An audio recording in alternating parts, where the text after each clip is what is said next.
podcast. Yeah, Black Kings. We in here, episode 6. That's why I need to change. I was wondering, I was like, man, episode 5 or 6? Yeah. Finally getting on it. I appreciate everybody for tuning in. Episode 6. It's getting started a little bit late here, but we're gonna jump into here. I know everybody, we all been seeing today and every other day, pretty much the school shootings. Oh yeah. And so, you know, one thing I've been paying attention to, I've been like, man, I'm just glad this not, maybe this wrong, but I'm glad this not happening at a black school. Yeah, it ain't us. You know, and I guess my question started going in my mind. It don't matter, I can just hear you. To make sure it doesn't matter, but pretty much there we go. It's good now. But I start to think about it, like, why isn't this school shootings and stuff happening at black schools?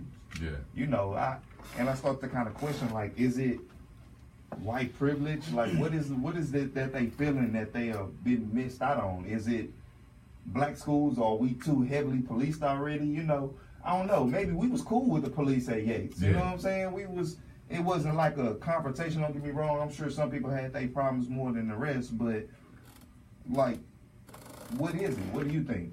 Man, you know, I worked for HISD for 7 years. And, you know, just like how you saying, it's like the relationship that you have with the on-campus staff is totally, well, I can't say totally different, but everyone in our community, most of the teachers act like, and support staff show that they care about the kids. You know, so none of the kids in the at-risk schools even think about coming to the school to harm the staff, or let alone the kids, because they know at the end of the day, we here to keep them safe. And you know, I've been hearing a lot of people talk about it, and it's like one of the things is, it's not a big enough attack. You know, and that's crazy to say, because this happened, this is not the first time this happened. Right. I would say this. They say that this is the first time that it really happened, that they caught the person. Yeah. You know, usually the person commits suicide, or the person, you know, somehow get killed in the shuffle. Mm-hmm. But this is the first time that the person got caught. And to be honest, I hate the excuse that they give mental health. That's not I don't think that's the cause for everything. Like, don't get me wrong, I'm sure I ain't gonna say motherfuckers, I'm gonna say they crazy, but at the same time, man, that's like, not an excuse. when they white, it's mental health. When they anything else, it's a terrorist attack. Yeah, right. And I mean, a lot of people, you know, I hate to say, they be like, oh, we haven't got the facts yet. I be like, you haven't got the facts when it's the on the shoe on the other foot. But at the same time, you know, they quick to call it a terrorist attack. A terrorist, and the one of the things that I hate about saying that terrorist stuff is, our government painted a face for terrorists. They wanted us to say, when we think of terrorists, we think of this particular group. Think of Muslim. A terrorist is a person that causes terror to others for no reason. No matter, and I'm not saying, you know, I agree with you. Mental health issues isn't a reason for people to do things like this. I work with special ed kids. None of them would do that. None of them would do that because of the relationship that we build with. Like, I don't know how it is in the other communities, but I know in my community, when I worked at Culver Middle School and I worked at Peck Elementary, the relationship that I had with those kids, I knew if they was going to do something like that, I could have stopped it before it even started. But I'm gonna tell you the difference though. Look at the kids that are like mentally challenged and stuff like at white schools. They get picked on. Yeah. But think of the kids that's mentally challenged or anything a challenge like at Yates. We cool with them. Exactly. Like, we bring them closer. Like, you know what I'm saying? Like, y'all don't mess with them. And that's like, what I'm saying about that's the difference. The we don't let people. Yeah, you're right. The relationship. So the people that would have those problems, we're more consoling to them. Like, we're more like, hey, you know, we cool with y'all. Y'all come in, and we, you know, I'm sure all of us could name a few that we all didn't know from Yates. Exactly. And you know, we didn't never, ever try to pick on them. But the thing about it is, is, seen crazy. No matter, you know, it's not. I'm not saying it's cool to pick on the special ed kids or anything like that. But if somebody did do that, our special ed kids had enough snap to them to talk back. It wasn't just, no, you finna talk about me and I'm finna hide in the corner and cry. They gonna talk about you back, no matter what their situation is. I remember when we was at Yates, one of the special ed kids was the mascot for Yates. You know what I'm saying? So, right. like I said, that relationship is different. We don't isolate our special ed kids to where they can't do anything. Our special ed kids have the same privileges all the other kids on campus. For real. I mean, look at the other one. I can't remember his name, but his dad was like an artist, and he'd be on TV a lot.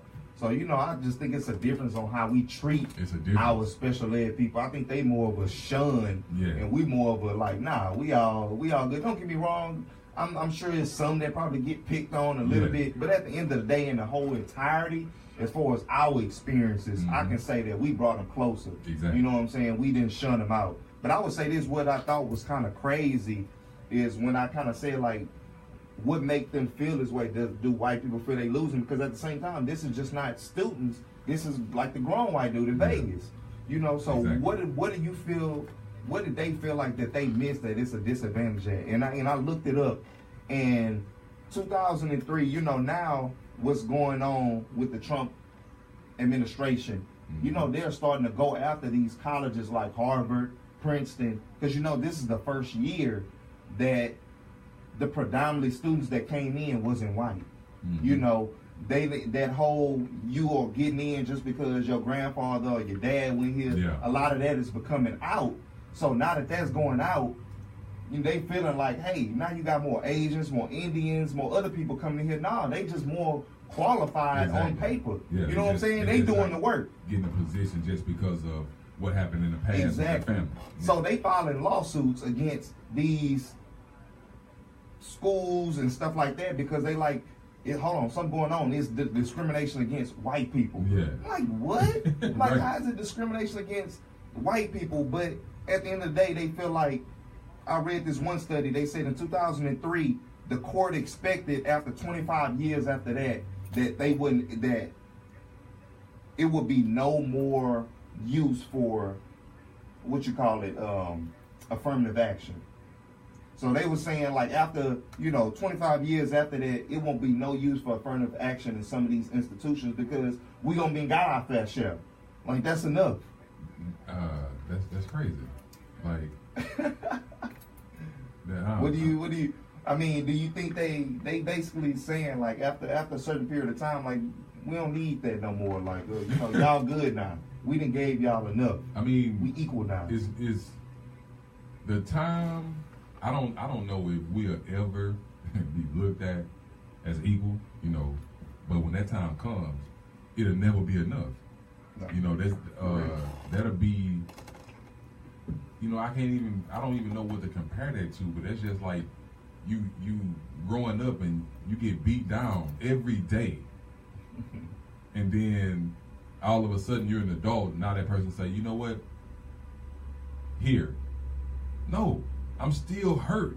You beat me down every day. I'm still here, but I appreciate this, but I'm not looking for you to just give me this just because. I want to show you that I earned this at the same time. Right. And it will never be enough. It will never be enough. I don't care if it's 2020, 2025, 2030. It'll never be enough.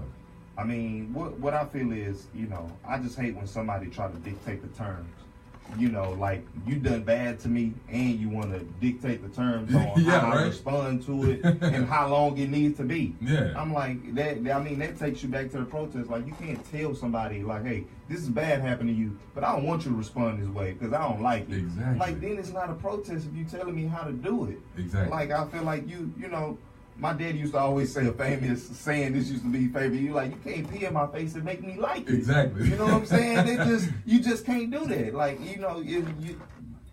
it's a double-edged sword. You can't do something and then react how I respond to it. I heard somebody say something the other day like, you can't slap somebody and they turn around and punch the shit out you and then you be mad. Like, nah, you can't be mad that they punch it out. Like, nah, you gotta slap me back. What do you expect to happen? It's just like, we have conversations with people in different manners. Sure. You can have a conversation with somebody, when a conversation is going in a direction that you don't want it to go. Right. Now, if one person start and they start to add fuel to the fire and they throw that in there and the fire is getting bigger, you can't expect the next person to respond in a way to put the fire out. That next person, exactly like you're saying, they gonna add more fuel to the fire. Especially you slap me. You gotta expect for me to react in a way that's not putting the fire out. Like how you gonna slap me until they want you to come on now, Martin Luther King, you gotta turn the other cheek. Man, no. Man, one of the things that I say about that, man, like I said, from my experience working in HISD, about because I believe that, especially in our school districts, it needs to be more accountability and safety precautions. You know, when I worked at Peck, it's an elementary school, so, you know, it's hard for us to say, you know, it's not like high school where you get an opportunity to free roam. Middle school, you know, you get an opportunity to do what you want to do sometimes.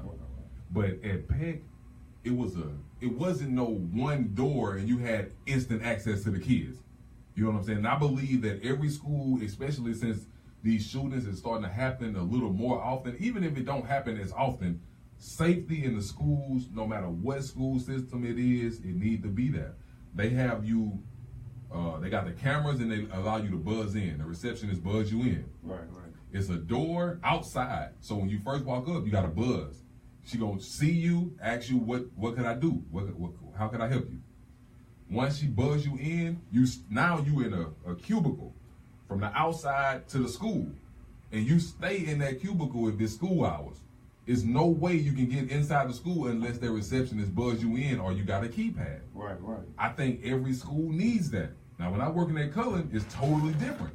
It's one door. Once that person get inside that one door, they have access to all the kids. Everything. That need to change worldwide.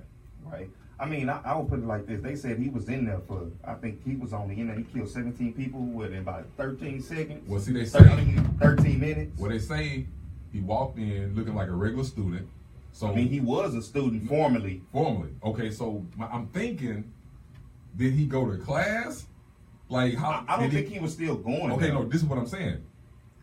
How did he just get access right now to the kids, even if he looking like a student? He pulled a fire alarm. No. This is what I'm saying.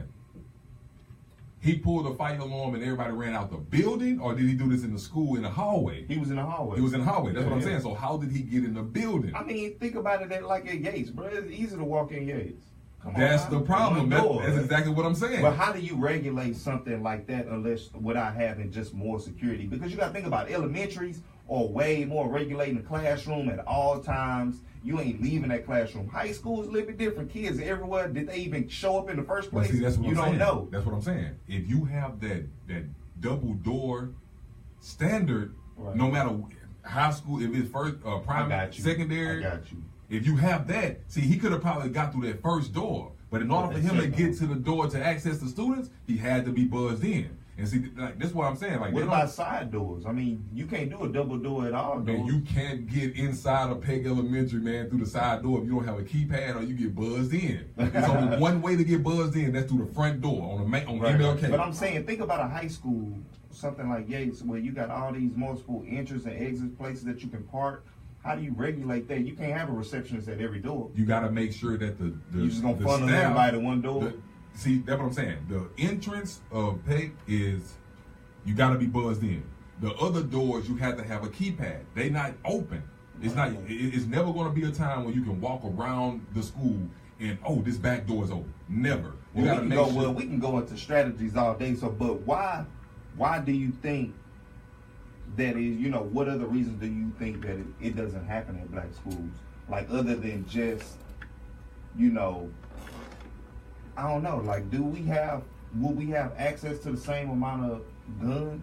Okay, so I was thinking about that. All right, so other than, number one reason is, the culture that we have with the staff-student relationship is totally, like, I keep saying that, but I don't know if it's totally different because I don't know what it's like to be in a white school. Right. I mean, I don't know about nobody else, but I couldn't have brought a gun home and my dad. Exactly. Parents not know. Exactly. Matter of fact, I couldn't have brought a toy home and my dad be like, "Where you get that from?" Right. Like, dang. And the problem is borrowed it. We have access to weapons. The kids in the community. We know that. Sure. One of the things is this.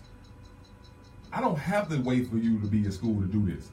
I know where you stay. Most of the kids that go to the schools in the community, I can come to your house. I don't have to anything that I want to do to you on campus. I can do it. I know where you live. We can meet in the street. You know, we're going to settle it this way. But you got to think about it. They knew where this kid lived. They all knew him. He was in the community. But see, like how you saying, oversight. in the direction that you're going is something more. Because we don't think to say, I'm going to go to the school and do this. If we was going to do something to somebody, you're going to say, man, wait till we get out of school. Right. Meet me over here, and I'm going to show you what it's about. Correct. And the problem is, all of these situations have been started by what? Small machine guns. I mean, ARs, you know, semi-automatic. Exactly. That's a problem. That shouldn't be easy to get. Those are military weapons. No one person on the street should have instant access to an AR-15. I asked this, would it make you a little bit worried if they started restricting like guns? Wouldn't you think like, man, other people already got these guns on the street? Would it be dangerous to shut it off now?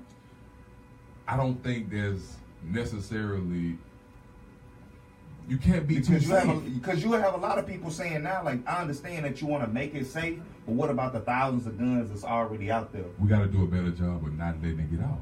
And we got to do a better job. Do they want to, though? That's the thing. That's the whole thing. You know, our government is ran out. We trying to make money. You know, so the black market or however you get these guns or whatever the case may be, right. People always have access to get these type of guns. That shouldn't be the case.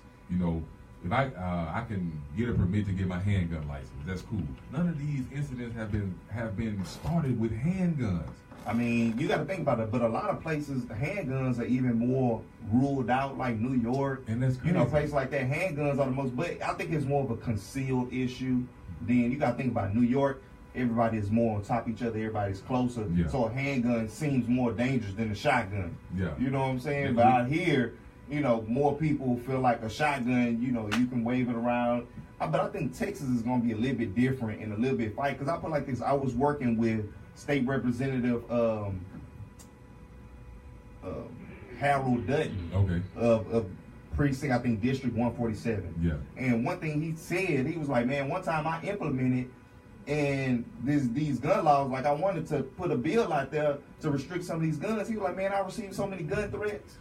So many death threats, and knowing that it wouldn't go past. So he was like, do I keep putting my life in jeopardy knowing that they just gonna vote against it anyway? Yeah. So I think places, especially like here in Texas, that becomes really hard to do because you got people that don't even want to push that issue. Yeah. And then the people that do see it as a lost cause, so and then be like, I'm worried about my life or my family's life, pushing an agenda that ain't gonna pass. Yeah. So then you just go another 30 years without any reform on anything like guns. I just think the submachine guns is the issue.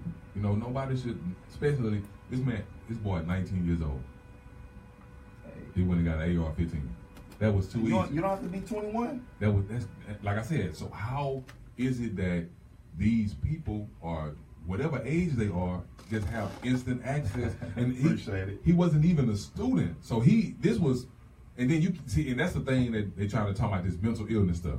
Right. This was predetermined. I mean, premeditated. Premeditated. If he came, because he's not a student. So he just woke up one day and he saw his gun on the side and said, I'm finna go to the school and start shooting. I mean, I think they had even post on us saying that he did a lot. Like he posted, you know, he even alt-right nationalist groups, they even already verified that he was with them. He went to meetings with them. He congregated with them. But one person brought up a funny point, and they was like, think about it, the shoe on the other foot. If this person was Muslim, and then the person that taught them was in the country and he was Muslim and taught that stuff to him, was like, hey, he hung out with us, but you know, hey, I didn't tell him to do this. That Muslim person that taught him would be in jail to the end of time. But since this person is a white person, and since it's just like a white nationalist, it's like, man, hey, he did what he did, you know, and not to only add fuel to the fire, but in the teachings of this dude, of this white nationalist, he even taught how to be a lone wolf. So how to act alone in these terrorist type situations. Yeah. So not only am I teaching you to be a radical in your thinking, but I'm teaching you to Go at it solo. You don't need no group. Go in here, do these one things, and guess what? You creating change by going in here and doing these things. Matter of fact, you a hero. Man. You know what I'm saying? That's really dealing in the psyche and like, hey, this country ain't for you. Go take it back. That's crazy. And You know what I'm saying? I think that's a dangerous sentiment that people are expressing, and people don't even know this. You know that the NRA have something they have called death insurance. Murder insurance. Well, how that work? Bruh, it's called murder insurance. It's say, yeah, you pay them a certain fee per month to the NRA, and basically they say, hey, if you kill somebody that come in your house, we gonna pay your legal fees. What? We gonna cover everything. Matter of fact, we even send somebody to come clean up your house. The police got that. And we'll replace your gun. Wow. The police got that, huh? Bro. They must got powerful, that. bro. That's crazy. They just legalized murder almost. Like, Yeah, bro, right. you pay us $10 a month, we'll come clean that shit up. We gonna pay your legal fees, and we're gonna give you a new gun in the meantime. Yeah. Don't worry about it. Take the one you use. That one they got it in evidence, let them keep it. Yeah. We're gonna get you another one. Wow. I was like, bro, that's crazy. And then when you, I like how you saying when you put race in it, if this was a different colored individual, For sure. what are the chances of that boy surviving? So now, not only have they incentivized not shooting the wound, but you gotta kill them. Right? So you like, hey, if you gonna come in here, you gonna be on my lawn, I'm gonna shoot you, I'm gonna kill you. You know, I stood my ground. Man. You know, yeah, that's horrifying. So I Yeah. probably, bro, that's crazy. And you know, when they do this, I was literally at the Black College Expo at NRG when I found out about this. And NRA was having an event right next door. They were like, hey, you want to sign up? Like, what is this called? And I went and looked it up. They wanted me to sign up for the insurance. Oh, yeah, you know what I'm saying? When you was there, you was like, sign up for what? Yeah, I was like, what? And the dude was telling me, and I went and looked it up, bro. I was like appalled. Like, really? So, how does they don't keep you out of jail? They paying your legal fees. Oh, man. You been paying them just like an insurance company. I Yeah. pay them every month. You know, nothing may not happen. Yeah, but But something if it do happen, that's you know, I'm gonna pay your legal fees, get you out, do whatever, get you on bond. damn. You know, we gonna even come clean up the mess for you. Yeah, you ain't got to worry about nothing. We just need to make sure that if some stuff happens, you good. Yeah, we got you, bro. That's crazy. I'm like, bro, that's real, bro. Yeah. You know, they making it where like, hey, even if you low income, pay Yeah, this right, monthly you can pay that. subscription. We got you. You stood your ground. I guess that's why people so Constitutional quick right. to shoot. Huh? If they got that, they quick to shoot you. Oh yeah, Yeah. for sure.